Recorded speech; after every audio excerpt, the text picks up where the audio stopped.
Grabe, gabi na. Ngayon lang pala akong magva-vlog. Wala pala akong vlog. Hindi ko alam kasi kung naglaba kasi ako kanina. Tapos hindi ko alam kung matutuloy kami sa swimming ng mga friend ni Papa sa Laguna. Hanggang ngayon wala pa si Papa kasi nagpagawa nga nung sasakyan. Kasi nga kahapon diba nasira. Nag-taxi lang kami pabalik dito. Kaya hindi ko alam kung tuloy kasi anong oras na. Pero overnight naman yun siguro. Or pag natuloy, habol.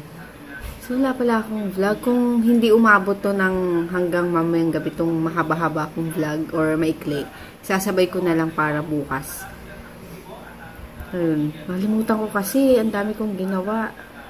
Tapos si DM nagsusumpong pa. Yung nasa news pala yung yung bibitayin na Filipina. Parang nakakaawa na parang naiisip ko kunyari ako yung nandoon sa lagay niya. Tapos bibitayin na ako, syempre. Tapos yung dalawang anak niya, bata pa, dalawang lalaki din. Parang feeling ko ano kaya pag gano'n nangyari tapos si TM at JJ yung may iwan mo, diba? Ayun, nasa news. Sana nga may milagro nga na hindi matuloy. O yun,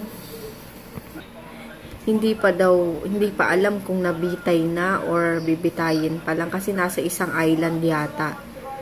Parang nakakaawa nga ganun, diba?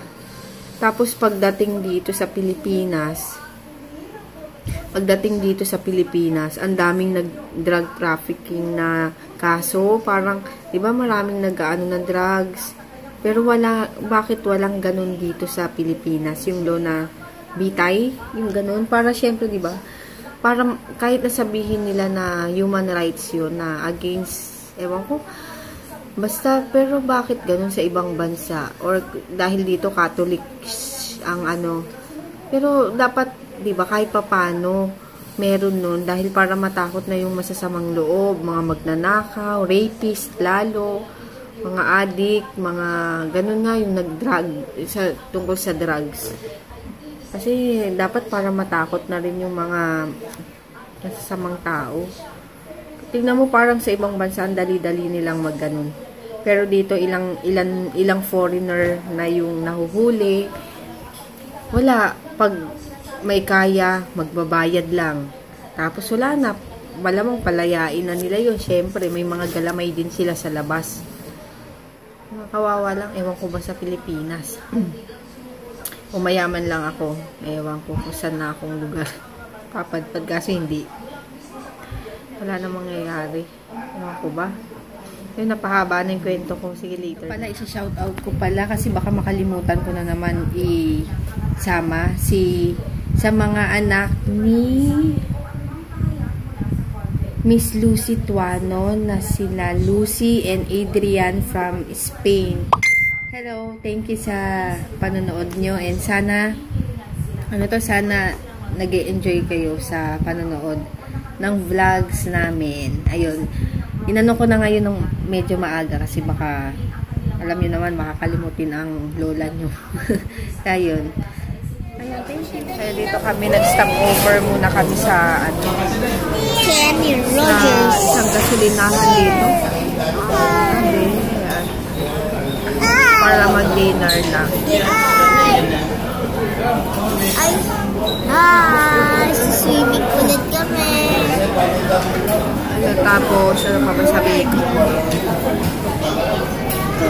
Wala, atukla ako. Ito na yung dinner. DM, gusto niya yun. Yung muffin. That's it.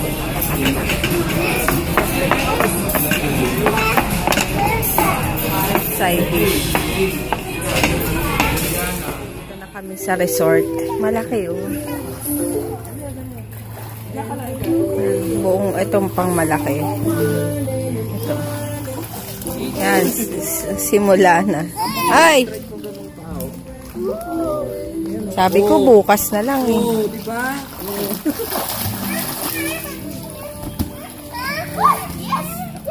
Ano oras na? 11.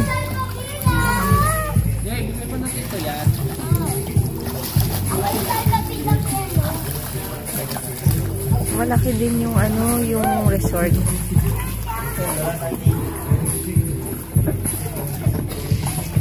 Yan. Tapos dito meron. Puro kwarto.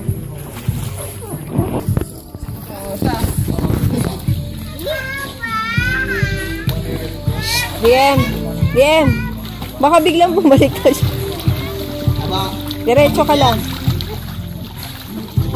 Papa, paano pag nakatayo? Hindi mo nakita. Bien. Si Gigi.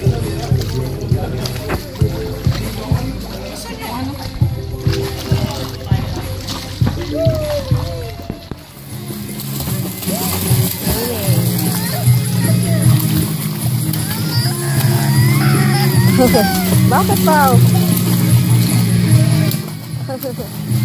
Takot ka? Takot? Ganun mo yung paa mo, dali.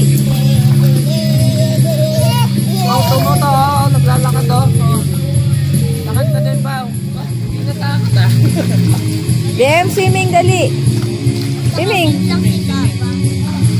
Kamu. Liit naman yan.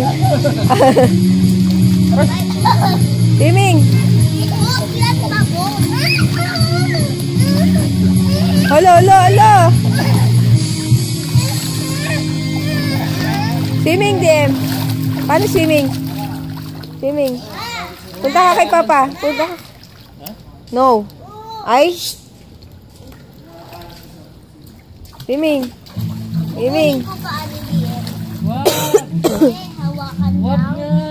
Hindi ko nga sinahawakan para matuto. Swimming. Ganun ka. Doon sa tubig. Wow! Yun na, Papa! Pag 6 years old ka, tuturuan mo mag-dive. Ikaw nga, ayaw mo Oo. tuturuan kita eh. Swimming. Wag mo iinom ha. Wag Oh, wow, no! No! Anong ice cream?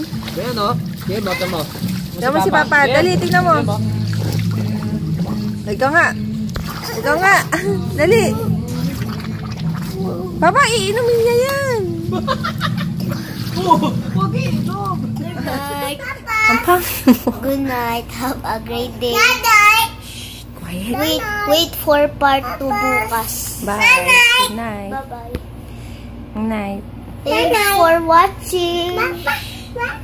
Please subscribe and like.